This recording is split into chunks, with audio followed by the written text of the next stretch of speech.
Mga ka-super mom, sobrang sarap. Adobong manok na may tukwa at banana blossoms o bulaklak ng saging. Bakit? Si Richelle, sige Sel, kumain ka na Sel. Sabayan mo ako Sel. Bulaklak ng saging plus rice and tokwa. Sarap. And then maglagay tayo ng patay ng manok. Sarap.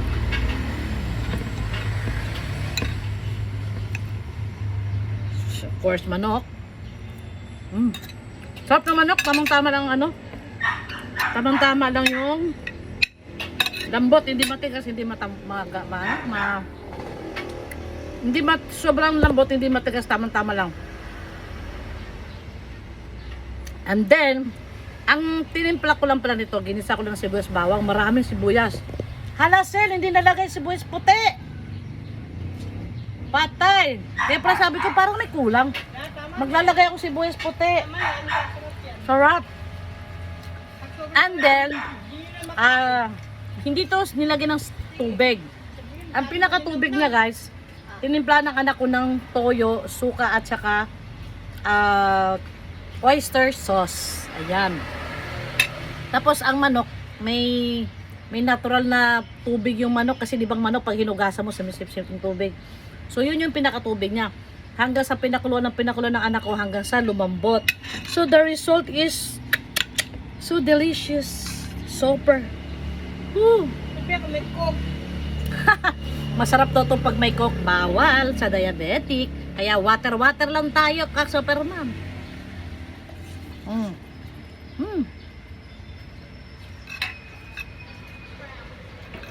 Mas masarap to pag pag nakakamay.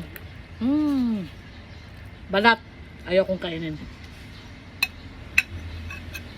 Ang timpla guys, sobrang swak na swak. Hindi maalat, hindi rin matabang.